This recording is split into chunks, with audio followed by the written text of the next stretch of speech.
Hi hello வணக்கம் மக்களே. So இந்த வீடியோவில் நம்ம என்ன பார்க்க போகிறோம்னா வினோத் அண்ட் திவாகர் காம்போ. கும்பலக்கல கும்பலக்கல கும்பல கும்பலே கும்பலக்கல கும்பலக்கல கும்பல கும்பலே அதை தான் இந்த வீடியோவில் பார்க்க போகிறோம். அதாவது பிக் பாஸ் நான் பார்க்கும்போது என்னெல்லாம் நிறைய இந்த மாதிரி ஆளுகளை பிடிச்சி விட்டான் இல்லைன்னு சொல்லி நாம் நினச்சிக்கிட்டு இருந்தேன். ஆனால் இவங்க தரமான ரெண்டு பேர் ஒரு காமெடி ஒரு காம்போ ஒருத்தவங்க எடுத்து வச்சுருக்காங்க. அதுதான் நம்ம வினோத் அண்ட் திவாகர். இவங்களுக்குள்ளே நடக்கக்கூடிய அந்த செயல்கள்லாம் பார்க்கும்போது இதையே கொஞ்சம் நிறையவே போடுங்கடா, நிறைய சீனை இவங்களை வச்சே இது கிரியேட் பண்ணுங்கடான்னு சொல்லி நமக்கே தோணுது. அந்த அளவுக்கு தான் இவங்க பண்ணிக்கிட்டு இருக்காங்க. இவங்க என்னென்னலாம் பண்ணியிருக்காங்க அப்படின்னு தான் இந்த வீடியோவில் பார்க்க போகிறோம். ஸோ வாங்க வீடியோக்குள்ளே போகலாம். ஸோ இந்த வீட்டில் வினோத்துக்கும் திவாகருக்கும் ஏகா பொருத்தமாக இருக்குது. அது மட்டும் இல்லாமல் திவாகர் பண்ணக்கூடிய செயல்கள் எல்லாம் நம்ம வினோத்துக்கு பார்க்கும்போது அவர் தூக்கில் போய் தொங்கிடுவார் போல. யாரா இந்த ஆள் இவ்வளோ சொல்லி இந்த ஆளுக்கு தெரிய மாட்டேங்குதுன்னு சொல்லி அந்த அளவுக்கு டென்ஷன் ஆகிட்டு இருக்காரு நம்ம வினோத். அந்த அளவுக்கு தான் நம்ம திவாகரும் போட்டு பாடாப்படுத்திக்கிட்டு இருக்காப்புல அந்த மனுஷனை. அப்படி என்ன பண்ணார் அப்படின்னா, ஸ்டார்டிங் ஒரு விஷயம் நம்ம திவாகர் வாயில் பிரவீன் அப்படின்னு சொல்லக்கூடிய இடத்துலலாம் வினோத்னு சொல்லி விட்டுறாரு. ஸோ இதனால என்ன ஆச்சு அப்படின்னா அவர் செமையாக டென்ஷன் ஆகிடுறாரு. ஏன்னா இவருக்கு எல்லா இடத்துலையும் திவாகருக்கு வினோத்னே சொல்லிட்டு இருக்காரு. ஸோ அதனால செம்ம டென்ஷன் ஆகிட்டாரு. ஸோ இதனால இவங்க ரெண்டு பேரும் உட்காந்து கார்டன் ஏரியாவில் உட்காந்து பேசிக்கிட்டு இருக்காங்க. பேசிக்கிட்டு இருக்கும்போது பார்த்தீங்க அப்படின்னா அங்கே ஒரு காமெடி ஒன்று நடந்திருக்கோ. அதில் ஒரு பக்கம் வினோத், இன்னொரு பக்கம் திவாகர், இவங்க ரெண்டு பேர் பேசிக்கிட்டு இருக்காங்க. அதில் நம்ம வினோத் ஏதோ சொல்லியிருப்பார் போல இருக்கு. அதுக்கு நம்ம திவாகரோட ஒரு இது என்ன அப்படின்னா, எங்களுக்கு தெரியும் நீங்கள் உங்கள் வேலையை பாருங்கள் அப்படின்னு சொல்லிட்டு ஒரு என்ன சொல்றது, ஒரு 10 செகண்டுக்கு ரெண்டு பேரும் எதுவுமே பேசவே இல்லை. இவங்க பார்த்த மேனிக்கே இருக்காங்க. நீங்க உங்க வேலையை பாருங்க, எங்களுக்கு தெரியும்.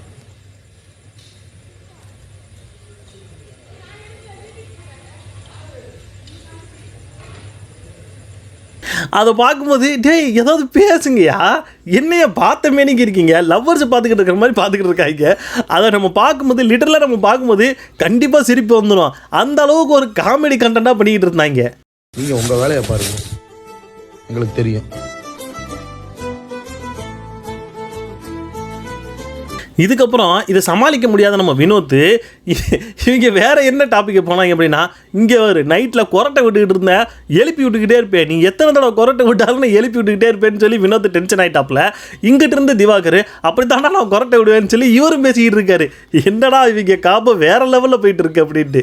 நீ நைட்டு கொரட்டை விட்டு வச்சுக்கா, நான் உன்னை எழுப்பினே தான் கொரட்டை விடுவேன், நான் உன்னை எழுப்பினே எழுப்பேன் பார்ப்போம். இன்னொரு பக்கம் என்ன அப்படின்னா, இவர் வாயில தான் பிரவீன்ன்றது வராது, வினோத்னு தானே வரும். இவங்க ஒரு கேம் விளாண்டுக்கிட்டு வர்றாங்க. விளையாண்டுட்டு வரும்போது பார்வதி வந்து நான் வந்து இவங்க உங்களை சமாளித்தேன், இவங்க உங்களை வரவிடலை அந்த மாதிரி சொல்லிட்டு இருக்காங்க. அந்த பக்கம் இருந்து திவாகர் நான் இவங்கள சம்பாதிச்சேன் அப்படின்னு சொல்லி சமாளிச்சேன்னு சொல்லிட்டு வரும்போது வினோத்தை சமாளித்தேன் அப்படி பிரவீன் வர்றதுக்கு வினோத்னு சொல்லிட்டாப்ல. அந்த டயத்தில் வினோத்தும் கிராஸ் ஆனாரு. கிராஸ் ஆனவர் இனிமே என் பேரை சொல்லிட்டு இருந்தேன் நல்லா இல்லை அப்படின்னு சொல்லி அந்த பக்கம் திட்டிட்டு போவாப்ல. ஃபர்ஸ்டே பண்ணிட்டானுங்க. நான் யாரை சமாளிச்சேன் தெரியுமா? கம்ருவை சமாளிச்சேன், வினோத்தை சமாளிச்சேன். வினோத் சார் அவர் பொண்ணு நான் சொல்லிக்கிறேன். எப்ப பாரு பிரவீனை பார்த்தாலே வினோத் தான் வருது எனக்கு. அலா பாவையா வினோத். அதே மாதிரி தான் வினோத், திவாகர், பார்வதி 3 பேரும் அவங்களுடைய ரூமில், அதாவது அவங்களுடைய அந்த லக்ஸரி ரூமில் வந்து உட்காந்துருக்காங்க. இப்போ பிரவீன் வந்து ஏதோ ஒன்று சொல்கிறதுக்காக வந்திருக்காரு. அவர் அந்த இடத்துல ஏதோ சொல்லிட்டு இருக்காரு. இதை கேட்டுட்டு இருந்தா நம்ம திவாகர் பிரவீனை பார்த்து யோ வினோத் அப்படின்னு சொல்லவோ அந்த பக்கம் செவனேன்னு படுத்துட்டு இருந்த வினோத் டென்ஷன் ஆகி, இங்கே பாரு உனக்கு அவ்வளோதான் மரியாதைமா, என்னையா சும்மா என் பேரே சொல்லிக்கிட்டு இருக்க அப்படின்னு சொல்லி மறுபடியும் டென்ஷன் ஆகிட்டாரு. பர்சனலா நீ ஒரு சில இடத்துல உனக்கு டேமேஜ் ஆயிடுச்சு, அதனால நீ பப்ளிக்கா பண்ணிக்கிட்டு அடுத்த முறை சொல்லிட்டேன். நீ என் பேரை சொல்லிருந்து வச்சுக்கிற பயங்கர டென்ஷன் ஆயிடுவேன். எவன் வந்து பேசுறாலும் வினோத்ன்ற நீ பாசத்துல என் பேர் வருதா இல்ல திட்டினாலும் என் பேர் தான் ஒன்று சொல்லிட்டேன் நான் பாத்துக்கோ. இவங்க கார்டன் ஏரியாவில் தான் ஒரு மாதிரி சண்டை போட்டு ஒரு மாதிரி பேசிக்கிட்டு இருந்தாங்க. அப்போ தான் சண்டை போட்டுக்கிட்டு இருக்காங்கன்னு நினச்சிக்கிட்டு வீட்டுக்குள்ளே வந்து பார்த்தா இவங்க என்னன்னா ஜோசியம் பார்த்துக்கிட்டு இருக்காங்க. ஜோசியம் பார்க்குறதுல செம்ம காமெடிங்க. அதாவது நம்ம அந்த பாட்டை கேட்டிருப்போம்ல, ஜும்பலக்கான ஒரு பாட்டு கேட்டிருப்போம்ல, அந்த மாதிரி இவர் ஒரு ஜோசியம் பண்ணிக்கிட்டு இருக்காரு. சதயம் கும்பலக்கணும் கும்பலக்கணும் 3ஆம் பாத சதயம், தனுசு ராசி 3ஆம் பாத சதயம், கும்பலக்கண கும்பலக்கண கும்பல கும்பல. என்னையா அது இப்போ தான் அப்படி சட்டை போட்டுருந்தீங்க, இப்போ ஜோசியம் பார்க்குறேன் அது பண்ணுறேன்னு சொல்லி இவங்க உட்காந்து பண்ணிக்கிட்டு இருக்காங்க. இவங்க ஜோசியம் பண்ணுறதை பார்க்கும்போது எனக்கு என்னமோ கவுண்டமணி செந்தில் படம் காமெடி பார்க்குற மாதிரி தான் இருந்துச்சு.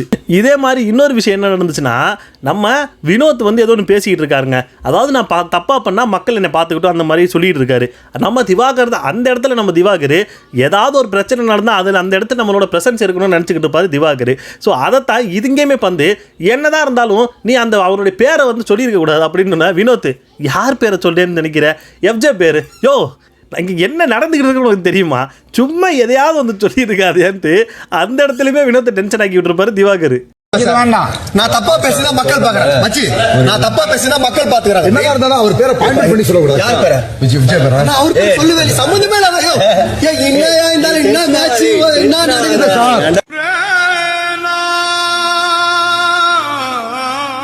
அதே மாதிரி தான் இந்த விஷயத்த நம்ம வினோத்தே கேட்டிருப்பாரு.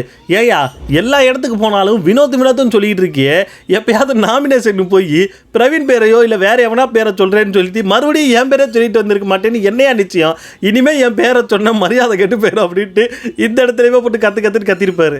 நான் கேக்குறேன், எதுக்கு என் பேர் வருது உனக்கு வாயில? சார் வாய் தவறி வருது சார், தப்பு சார், வாய் தவறி வருதுன்ட்டு உள்ள போய் உட்காந்துட்டு யாருப்பா எலிமினேஷன் ஆகணும்னு கேட்டா வினோத் என்றியா? ஆனா திவாகர் வினோத்தை எந்த அளவுக்கு டென்ஷன் ஆக்குவாருன்னு இன்னொரு விஷயமும் நடந்துகிட்டு இருந்துச்சு. அதாவது இவர் நடிப்பு அந்த விஷயத்த பண்ணிக்கிட்டு இருக்கவோ அந்த இடத்துல பிரவீன் கிராஸ் ஆவார்.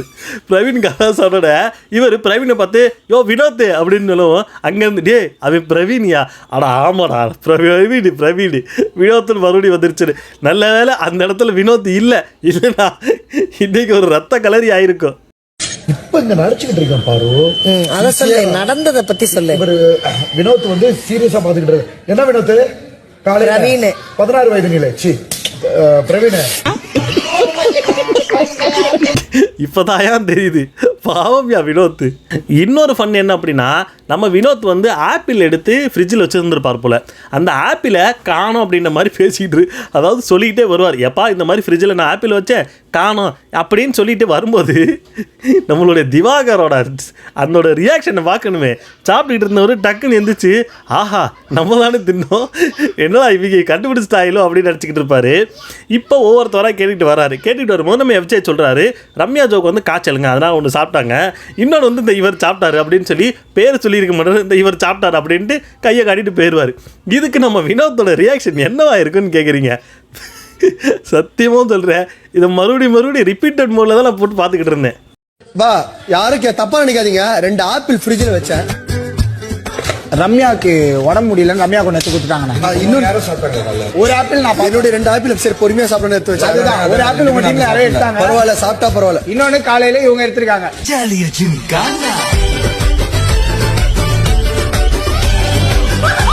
அதாவது எவன்ட்டு எது கிடைச்சாலும் திட்டுருவியா? எவன்ட்டு கேட்கணும்னு ஒன்றும் இல்லை, உருண்டை எந்த உருண்டையாக இருந்தாலும் இல்லை சாண உருண்டையாக இருந்தாலும் தின்றுவியா அப்படின்னு சொல்லி போட்டு வெளுன்னு வெளுத்துருப்பாரு. இதை பார்க்கும்போது செம ஃபன்னாக இருக்கும். இல்லை யாருது எவங்க இருந்தாலும் கேட்க மாட்டீங்க, இல்லை எது இருந்தாலும் சாப்பிட்றாப்புல, வெரைட்டி கிருத்தி சாண உருண்டை எது இருந்தாலும் சாப்பிட்றாங்க. அதாவது நிறைய பிக் பாஸ் நான் பார்த்துருக்கேங்க, இந்தியாவிலே நிறைய பிக் பாஸ் நடந்துக்கிட்டு இருக்கு. அந்த பிக் பாஸ் எல்லாம் எந்த அளவுக்கு போயிட்டு இருக்காங்க, ஆனால் இவங்க இதை ஒரு கண்டென்ட்னு சொல்லி கண்டென்ட் கொடுத்துக்கிட்டு இருக்காங்க. டேய் அவங்க பண்ணுறதுக்கு நீங்கள் பண்ணுறதுக்கு ஒரு விவஸ்தை இல்லையாடா?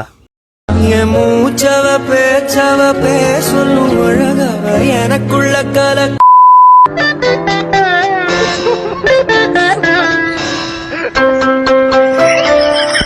சங்கீத ஸ்வரங்கள் ஏழே கணக்கா இன்னும் இருக்கா எந்தவோ மயக்க. அது மட்டும் இல்லை, நம்ம ஆளு வினோத் கிட்ட தான் இப்படி, ஆனால் அரோரா கிட்ட போயிட்டார் அப்படின்னா இவரோட ரேஞ்சே வேற. எப்படின்னா அரோரா வந்து எந்த அளவுக்கு வந்து மயக்கணும்னு நினைப்பாரோ அந்த அளவுக்கு நிறைய வேலை பார்த்துக்கிட்டு இருப்பாரு. குறிப்பாக அந்த அம்மா கிட்ட இருந்து நல்ல ஸ்மெல்லு வருதுலாம் சொல்லிட்டு இருப்பாரு. என்ன தெரியும் உடம்பு ஃபுல்லா மணக்குது அப்படி இப்ப ஸ்மெல் பண்ணி நீ ஒரு ரூட் கிட்ட என்ன வேணாலும் பண்ணுப்பா. இவர் ஒரு இடத்துல தான் இப்படி பேசியிருக்காரான்னு பார்த்தா அவர் அந்த அம்மா பக்கத்தில் உட்காரும் போது எல்லாம் இதான் பேசிக்கிட்டு இருக்காரு. ரேஷனை வந்து ஒரு 6 பழம் 7 பழம் இப்ப சாப்பிடுற மாதிரி